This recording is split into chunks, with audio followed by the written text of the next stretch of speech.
Okay. So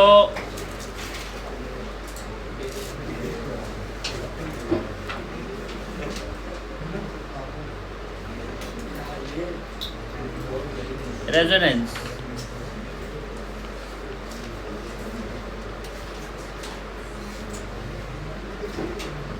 क्या resonance? सो resonance को कैसे समझना है पहले वो समझेंगे हम लोग। देखो सही है, मुझे दे दो नाउ। यस, इसका नाम बताओ क्या है? क्या नाम है इसका? साइक्लोहेक्सेन। क्या नाम है? Cyclohexane. Now over the cyclohexane अगर यहाँ पे लगा दिया double bond double bond double bond, क्या बन गया ये? Benzene. Now in benzene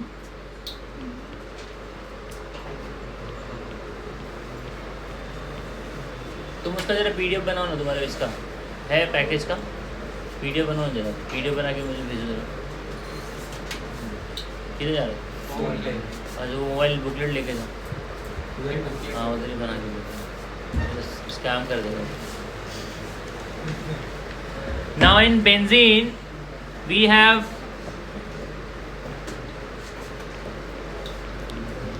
double bond and a single bond. समझ में आ रही बात? यस। तो आज 2-3 लोग एब्सेंट है, किधर है अपना आदमी? क्या हो गया? मलेरिया हो गया? अच्छा एक ही दिन एब्सेंट है?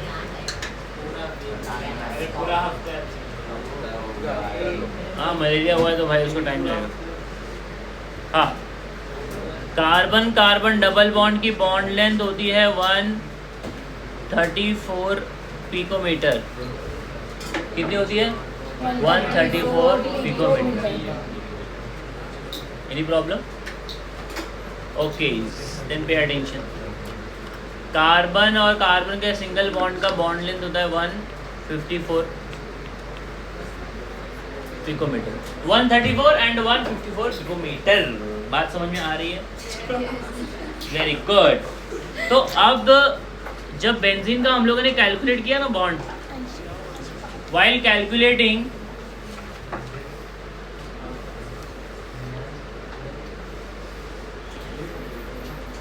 the actual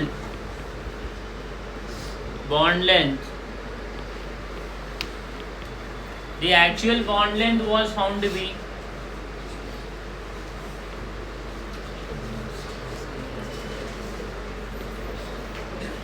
139 picometre. 139 मतलब double bond single bond, double bond का बॉन्ड लेंथ और सिंगल बॉन्ड का बॉन्ड लेंथ जब कैलकुलेट किया अलग अलग से तो अलग अलग वैल्यू आता है। अब बेंजीन के अंदर आपको डबल बॉन्ड भी मिल रहा है और सिंगल बॉन्ड भी मिल रहा है, तो उसका वैल्यू इधर मिलना चाहिए ना, but actually we found it 139। तो ऐसा क्यों? यही समझाने के लिए रेजोनेंस पिक्चर में आया। In order to explain this concept, in order to explain this concept,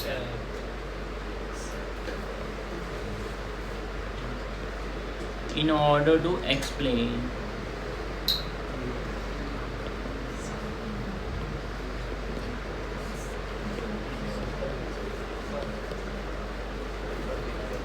क्या बोल रहे हो?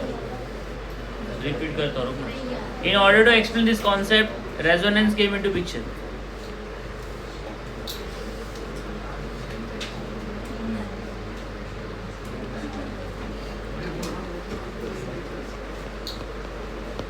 Now, बेंजीन का बॉन्ड लेंथ डबल बॉन्ड भी है और सही बात,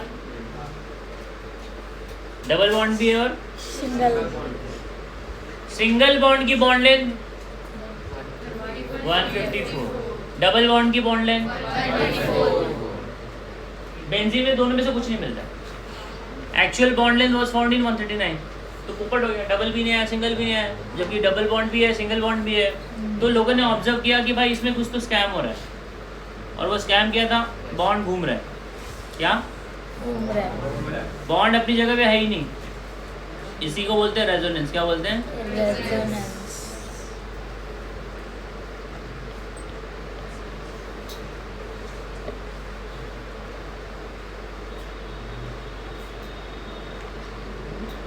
ऐसे बनाओ या फिर गोला मारो, खत्म। तो ये इंडिकेट कर रहा है कि इलेक्ट्रॉन क्या हो रहा है, घूम रहा है। So this concept was explained with the help of resonance, with the help of. Resonance. तो अब बच्चा बोले सर रेजोनेंस में होता क्या है। अब आपको ये समझ में आ गया कि सर इंडक्टिव इफेक्ट में क्या होता है, कोवैलेंट बॉन्ड का जो इलेक्ट्रॉन है वो आगे पीछे घूम रहा है, मोर इलेक्ट्रोनेगेटिव एटम खींच रहा है, लेस इलेक्ट्रोनेगेटिव एटम को उसको ऑलरेडी पुश करना ही पड़ेगा, ऑप्शन ही नहीं है। तो यहाँ पे क्या होता है, लोन पेयर और पाई बॉन्ड घूमता है, घूमने को रेजोनेंस बोलते हैं। और उसके लिए जो प्रॉपर वर्ड है वो है डीलोकलाइजेशन। क्या है, डीलोकलाइजेशन। तो बोलते हैं लोकलाइज्ड है, you stay in Ghatkopar means you are localised here. If you stay out of Ghatkopar, you come and go every day, then you are delocalised. जो घूम रहा है, जा रहा है, आ रहा है, उसको क्या बोलना है, डीलोकलाइज्ड। जो रुका हुआ है उसको localised. Okay, so we are in resonance shifting of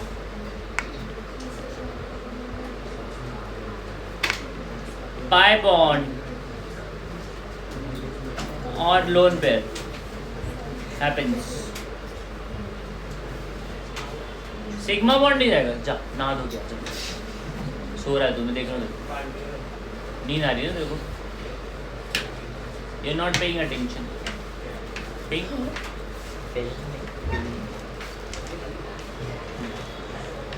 हाँ, in resonance shifting of pi bond और lone pair happens। resonance होने के लिए ना सबसे पहला कंडीशन है, there should be conjugation, there should be conjugation। अब बच्चा बोलेगा conjugation क्या होता है, डबल सिंगल, प्लस माइनस, समझा, मतलब ऑड इवन। तो conjugation मतलब ऐसा होना चाहिए, डबल सिंगल डबल के बगल में आ जाए प्लस, डबल के बगल में आ जाए नेगेटिव चार्ज, या डबल के बगल में आ जाए डॉट। मतलब कॉन्जुगेशन होने के लिए या रेजोनेंस होने के लिए कंडीशन मस्ट है। डबल सिंगल, अभी बेंजीन में कैसा था, डबल सिंगल, समझा क्या। तो इसके लिए रेजोनेंस दिखा रहा है, बीच में से एक भी डबल बॉन्ड गायब हुआ ना तो नहीं दिखाएगा, then we are not able to see the resonance.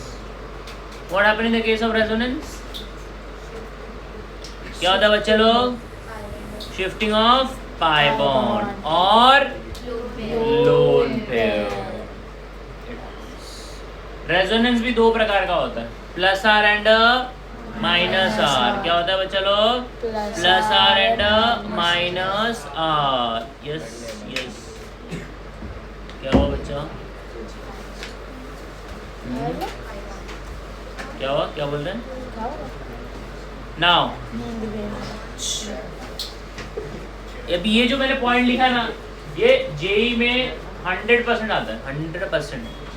आपको 3 नीट में भी पूछा जा सकता है, बट जेई में बहुत बार क्वेश्चन ये आया है भाई।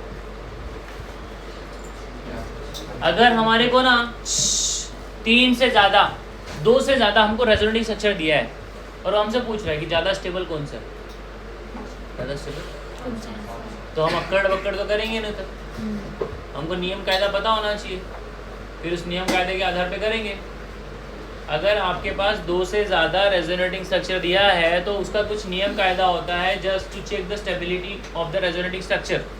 तो पहला नियम क्या बोल रहा है, जिस सिस्टम के पास है ना ज़्यादा से ज़्यादा सिग्मा बॉन्ड हो, कोवैलेंट बॉन्ड हो, क्या होगा, more is a covalent bond, more is a stability. मैं एग्जांपल दूंगा, देखो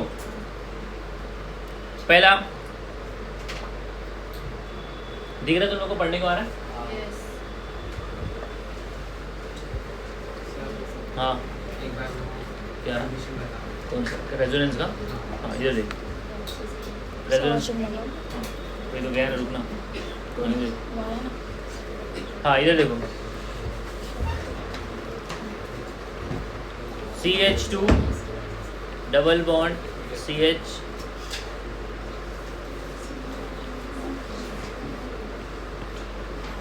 अभी क्या होगा मतलब देखो अभी ये पाई बॉन्ड है ना, इधर गया ये पाई बॉन्ड इधर गया, तो अपने को क्या मिल रहा है? अभी इसके पास इलेक्ट्रॉन का कमी हुआ ना, इसके पास इलेक्ट्रॉन का इंक्रीज हुआ है, तो जिसके पास इलेक्ट्रॉन कम होता है उसको चार्ज क्या आता है?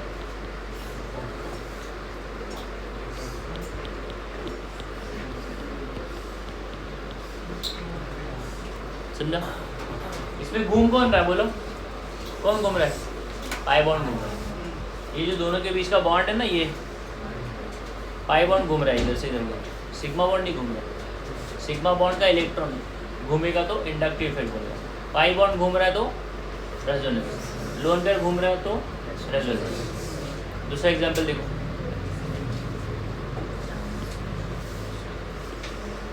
जैसे कि आपको ये दिया गया है,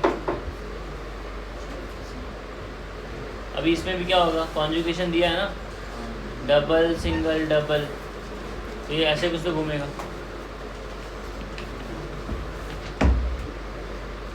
तो बारिश रुका कि नहीं? हाँ? अभी क्या होगा? ये इलेक्ट्रॉन यहाँ आ गया और ये यहाँ जाएगा, तो अपने को नया स्ट्रक्चर क्या मिलेगा? So we are going to get new structure like this, ठीक है? यहाँ डबल बॉन्ड आ गया, यहाँ आ गया, और इसको प्लस चार्ज हो जाएगा, क्या आ जाएगा? बात समझ में आ रही है? अगर यहाँ नहीं लेकर जाओगे ना तो ये इसके ऊपर ही जाएगा, तो यहाँ पे नेगेटिव चार्ज आएगा, वो बेटर है।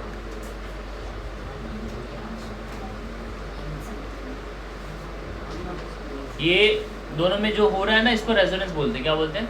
रेजोनेंस।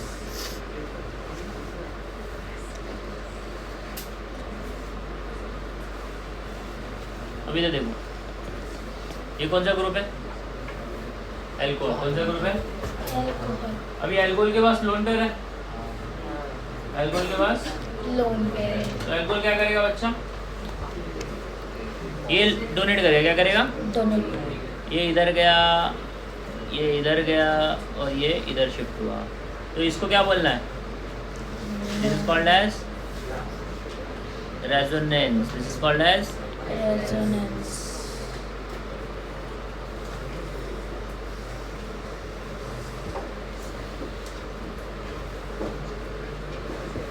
अंडरस्टूड? यस। यस और नो? क्या बोलते हो? समझ में आ रहा है कि नहीं? ये जो सिलसिला हो रहा है, इस प्रोसेस को हम लोग रेजोनेंस बोलते हैं। क्या बोलते हैं? रेजोनेंस। अब जो इलेक्ट्रॉन देने वाला ग्रुप होता है उसको प्लस आर बोलते हैं, और जो इलेक्ट्रॉन खींचने वाला ग्रुप होता है उसको माइनस आर बोलते हैं। अब वो कौन सा ग्रुप होता है वो मैं आगे कवर करने वाला हूँ। अभी फिलहाल देखो, अगर आपको रेजोनेंस दिया गया है तो आपसे पूछेगा कि कौन सा स्ट्रक्चर ज़्यादा स्टेबल है, तो उसका कुछ नियम कायदा है, वो जरा देख लेते हैं एक बार।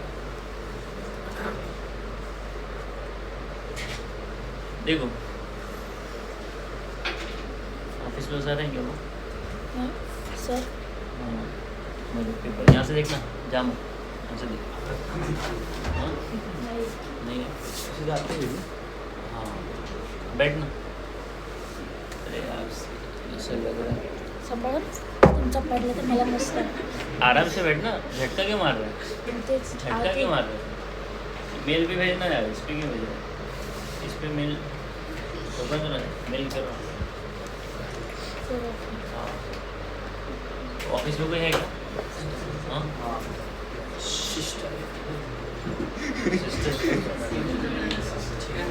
सिस्टर को बोलना चाय मिलेगा। महेंद्र सर कौन से? काय असतं मग सगळ्यांसाठी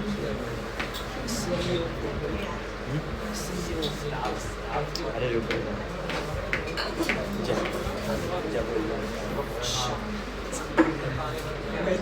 सगळ्यांसाठी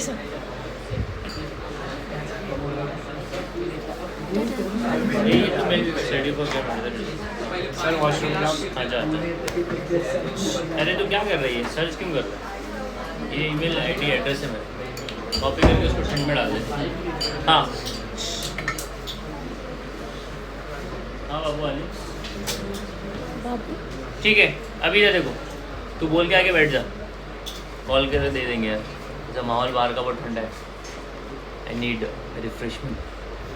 तुम लोग हाँ चाहिए देंगे नहीं लेकिन ओके। सो पहला पॉइंट है, all the resonance form must confirm to Lewis structure. Carbon can not be pentavalent, मतलब अगर रहेगा ना तो वो अनस्टेबल है। क्या? अनस्टेबल। नाउ पहला दूसरा पॉइंट उतना इंपॉर्टेंट नहीं लग रहा है, यहां से स्टार्ट करो। All the resonance structure must have the same number of paired electron, मतलब ये स्टेबिलिटी का बात कर रहे हैं। जब ये रूल वायलेट होगा ना तो वो अनस्टेबल हो जाएगा। अब सारे के सारे स्ट्रक्चर, अभी ये जो मैं पॉइंट कर रहा हूँ, अभी तुमसे कोई क्वेश्चन पूछ ले, ये दोनों में ज़्यादा स्टेबल कौन सा है, ये दोनों में ज़्यादा स्टेबल कौन सा है, तो दोनों इक्वली स्टेबल है दोनों।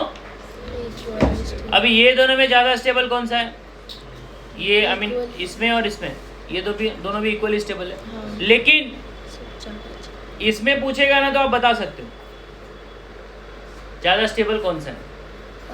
समझा क्या? अभी इधर देखो, बता रहा हूँ, ऊपर दिखा है।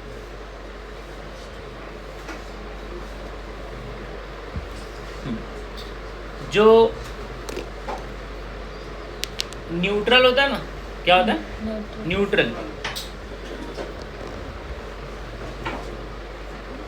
नो स्टार्टिंग से आता हूँ मैं, कहाँ गया था। Resonance structure with a greater number of covalent bonds are more stable. समझा क्या? जिसमें कोवैलेंट बॉन्ड का नंबर ज़्यादा रहेगा ना वो ज़्यादा स्टेबल है, वो ज़्यादा स्टेबल है। बात समझ में आ रही है? ये पहला पॉइंट, ये दिमाग में रखना। Resonance structure with similar charges, मतलब आमने सामने सेम चार्ज आ गया ना वो अनस्टेबल है। क्या है? Unstable. Resonance structure with similar charges on, हाँ, resonance structure with similar charges on adjacent atom are insignificant due to electrostatic repulsion. समझा क्या? जैसे कि ये दिख रहा है, यहाँ आमने सामने क्या आ गया है, माइनस माइनस, तो ये अनस्टेबल। क्या है? अनस्टेबल। पहला पॉइंट आपको दिमाग में रखना चाहिए, जिस बंदे के पास कोवैलेंट बॉन्ड का नंबर ज्यादा है ना वो स्टेबल सबसे ज्यादा है। समझा? दूसरा, लाइट चार्जेस आमने सामने नहीं आने चाहिए, अगर आ रहा है तो अनस्टेबल। तीसरा, the structure with a positive charge और मल्टीपल बॉन्ड, वो भी अनस्टेबल है। पॉजिटिव चार्ज और मल्टीपल बॉन्ड मतलब डबल बॉन्ड और ट्रिपल बॉन्ड। क्लियर है? सो that is also unstable. Resonance stabilization is greatest when there is a least, हाँ, मतलब जिस बंदे का रेजोनेटिंग स्ट्रक्चर जितना कम होगा, क्या होगा? देखो, resonance stabilisation is greatest when there is at least 2 equivalent structure. जितना कम रहेगा ना वो उसका स्टेबिलिटी उतना ज़्यादा रहेगा। जितना ज़्यादा तुम रेजोनेटिंग स्ट्रक्चर बढ़ाते जाओगे ना उसका स्टेबिलिटी क्या होगा? कम होता जाएगा। दिमाग में आ रहा है बात? कम रेजोनेटिंग स्ट्रक्चर, मोर स्टेबिलिटी। हाँ, ये दिमाग में रखना। Charge separation should be least. क्या? चार्ज सेपरेशन क्या होना चाहिए? कम। मतलब दो लोगों के बीच में चार्ज बटा हुआ है ना, तो वो दो लोग एक्सट्रीम राइट और एक्सट्रीम लेफ्ट में नहीं होना चाहिए। 4 एटम के बीच में चार्ज का डिस्ट्रीब्यूशन और 6 एटम के बीच में है, तो चार्ज का डिस्ट्रीब्यूशन ज़्यादा किसके बीच में? वो 6। तो क्या होना चाहिए? कम एटम के बीच में डिस्ट्रीब्यूट होना चाहिए। चार्ज का separation should be between less number of an atom. Example मैं देता हूँ अभी।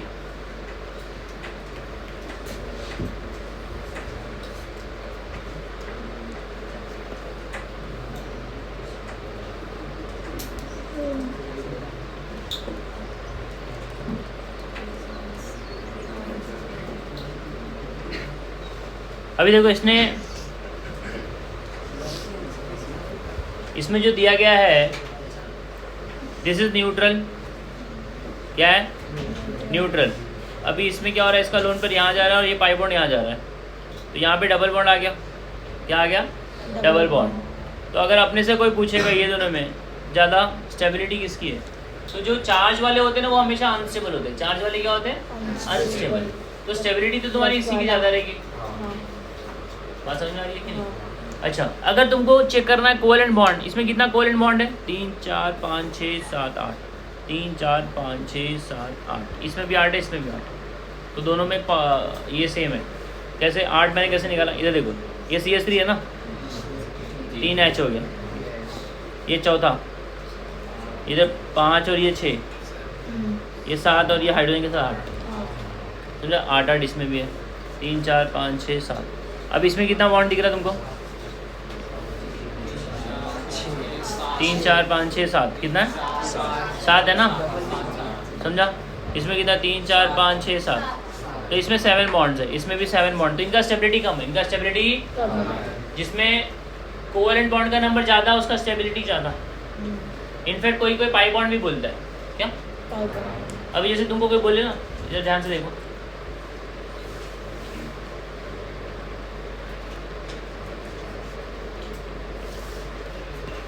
ये दोनों में ज़्यादा स्टेबल कौन है, पाई बॉन्ड पहले वाले में कितना है, पहले वाले में पाई बॉन्ड कितना है, 2 पाई बॉन्ड है ना, एक ये और ये 2 पाई बॉन्ड, तो इसकी स्टेबिलिटी ज़्यादा, इसकी स्टेबिलिटी कम। अंडरस्टूड?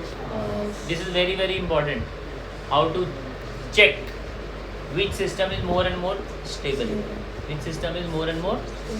सबसे पहला क्राइटेरिया क्या होता है, सबसे पहला क्राइटेरिया क्या होता है, यस, अरे बोलेंगे,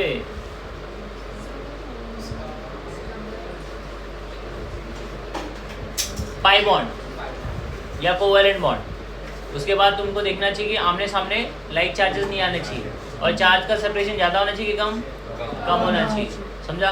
और हर एक आइटम का ना ऑक्टेट कंप्लीट होना चाहिए, और इलेक्ट्रोनेगेटिव आइटम के पास ही नेगेटिव चार्ज जाना चाहिए। मतलब 5-6 क्राइटेरिया जो जज चेक करते हैं कि ज़्यादा रेजोनेटिंग स्ट्रक्चर में कौन सा ज़्यादा स्टेबल है। समझ में आ रहा है कि नहीं सबको? ये चारों में सबसे ज़्यादा स्टेबल कौन है, समझा। अभी ये दोनों में पूछा तो ये वाला, क्योंकि इसमें कोवेलेंट बॉन्ड का नंबर 8 है, इसमें 7, ठीक है। ये रेजोनेंस का केस था। अभी इसमें नीचे एक आता है मेसोमेरिक इफेक्ट। क्या आता है, ये तुमने मेल किया मेरे को, मेल कर दिया तुमने, let me see that I have got it.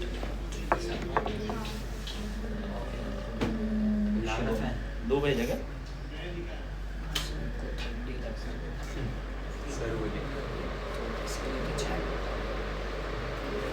हाँ।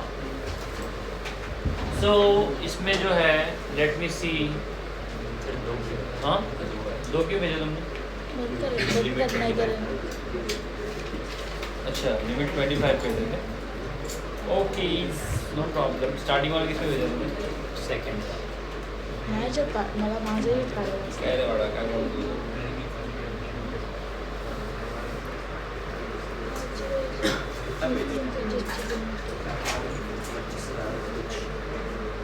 ठीक है, तो मैंने इस पर कुछ तो भेज दिए तुम्हारे, अभी इसको मेरे इसमें आईपैड में आ गया, तो मैं अभी 1-2 कॉन्सेप्ट करा लेता हूँ, फिर कुछ क्वेश्चंस कराता हूँ। अच्छा, अभी आधा घंटा के लिए जरा करा ही लेता हूँ मैं। क्या हुआ, any doubt? You can ask me if you have any doubt. अरे बोलेगी डाउट है? All clear, all clear?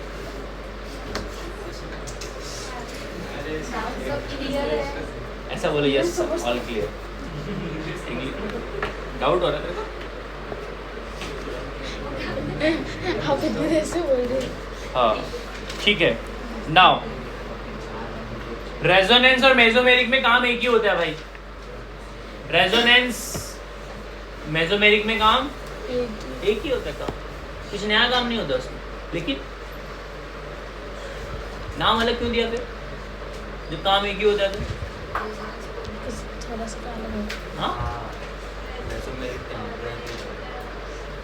दोनों परमानेंट है। अरे भाई एक काम अलग होता है। रेजोनेंस में इलेक्ट्रॉन घूमता है ना, तो वो बिना डायरेक्शन के घूमता है। अभी बेलगाम घूमेगा, कहीं भी घूमेगा, राइट लेफ्ट। मेसोमेरिक में एक डायरेक्शन होता है।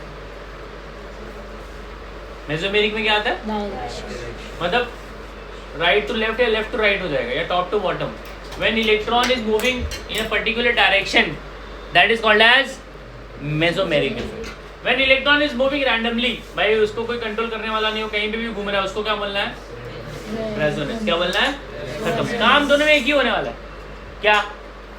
शिफ्टिंग ऑफ पाई बॉन्ड और lone pair. Shifting of pi bond और लोन पेयर घूमेगा, पाई बॉन्ड घूमेगा, मतलब वो रेजोनेंस का ही टाइप है, लेकिन वो रैंडमली घूम रहा है किसी भी डायरेक्शन में। जब उसको एक दिशा मिल जाएगी तो उसको बोलना है मेसोमेरिक इफेक्ट। क्या बोलना है? Mesomeric effect. नाउ सी, जब उसमें इलेक्ट्रॉन रिलीजिंग या इलेक्ट्रॉन गेनिंग ग्रुप आएगा ना, जैसे कि अभी मैं बता रहा हूं, कृपया ध्यान से देखें।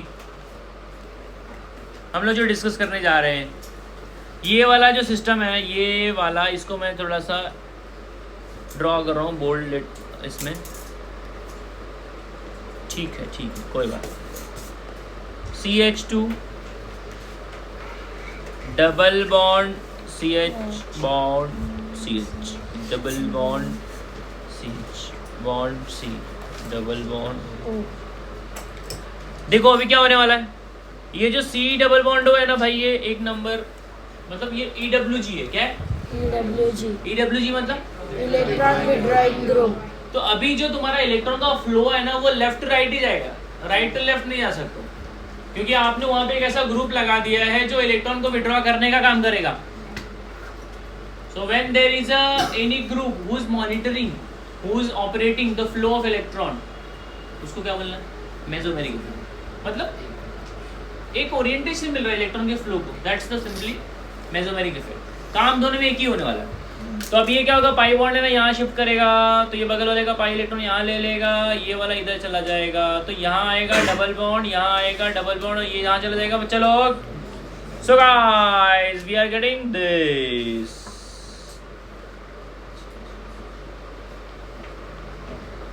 सो we are getting here CH2 plus, already बगल में बनाया उसने।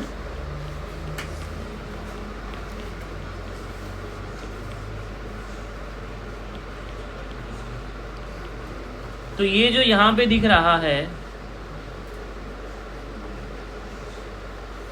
ये बेसिकली क्या हो रहा है, अगर मुझको कोई किसी ने पूछ लिया सर ये दोनों में ज़्यादा स्टेबल कौन सा है अमंग दिस टू, क्योंकि दोनों एक दूसरे के क्या है, रेजोनेटिंग स्ट्रक्चर है, तो तुम क्या बोलोगे? राइट के लेफ्ट? लेफ्ट, क्योंकि लेफ्ट वाले में पाई बॉन्ड का नंबर 3 है और राइट वाले में 2 है। खत्म। हाँ बच्चा, हाँ वो सेकंड क्राइटेरिया। पहला क्राइटेरिया देखने का किस पे कोवेलेंट बॉन्ड पाई बॉन्ड का नंबर ज़्यादा है, खत्म। वो अगर क्लैश कर रहा है तो फिर तुम दूसरे वाले पे जाओ। अब इधर देखो, यहाँ पे जो ग्रुप लगा था ये क्या कर रहा था बच्चा लोग? डोनेट की विड्रॉ। हाँ, अभी इधर आ गया NH2, कौन आ गया? NH2। उसके बाद लोन पेयर है, क्या है? Lone pair. तो वो इलेक्ट्रॉन को डोनेट करने का काम करेगा, इलेक्ट्रॉन को डोनेट करने का काम करेगा। तो इसका लोन पेयर यहाँ शिफ्ट हुआ, ये इधर गया, ये इधर गया, तो अपने को कुछ तो ऐसा मिला सिस्टम। अब दोनों में ज्यादा स्टेबल कौन सा? राइट के लेफ्ट? राइट के लेफ्ट? लेफ्ट वाला कौन सा? क्योंकि दोनों में पाई बॉन्ड का नंबर सेम है ना, और यहाँ पे 4 सेपरेशन नहीं है, वहाँ पे 4 सेपरेशन है, खत्म। तो ये जो सिलसिला है इसको क्या बोलना है? Mesomeric effect. क्या बोलना है? अब इधर देखो, ये लोग कुछ ग्रुप यहाँ पे दिए हैं जो कि इलेक्ट्रॉन डोनेटिंग और विड्रॉइंग है। अब देखो वहाँ पे मैंने लिखा था ना, aldehyde, ketone, cyanide, nitro, sulphonic acid, ये सब क्या है बोलो? विड्रॉइंग। EWG, क्या? EWG ये लोन पेयर ना डोनेट करेगा, लोन पेयर डोनेट करेगा, लोन पेयर डोनेट करेगा, लोन पेयर डोनेट करेगा, सब ये सब डोनेटिंग है। क्या है? Donating. So they are called as EDG, they are called as EDG। यहाँ तक बात क्लियर है सबको? Electron donating and electron withdrawing group, understood everyone? Yes, very smart. क्या बोलता है यश? दिमाग में जा रहा है तेरे को? पक्का 100%। रेजोनेंस, हाइपर कॉन्जुगेशन, इंडक्टिव, ये तीनों के तीनों परमानेंट इफेक्ट है। क्या है? Permanent effect. रेजोनेंस में और मेसोमेरिक इफेक्ट में इलेक्ट्रॉन और लोन पेयर घूमता है। इंडक्टिव में क्या घूमता है भाई? सिग्मा बॉन्ड का इलेक्ट्रॉन। किसका? सिग्मा बॉन्ड का इलेक्ट्रॉन। यस और नो? नाउ अभी हमको यहाँ पे आएगा एप्लीकेशन। क्या आएगा? एप्लीकेशन। मैंने हाइपर कॉन्जुगेशन कवर कर लिया। अच्छा, अभी मिस्टर आपने जो मुझे भेजा था PDF, ज़रा मैं वो ओपन करता हूँ और उसको फिर मैं स्टार्ट करता हूँ।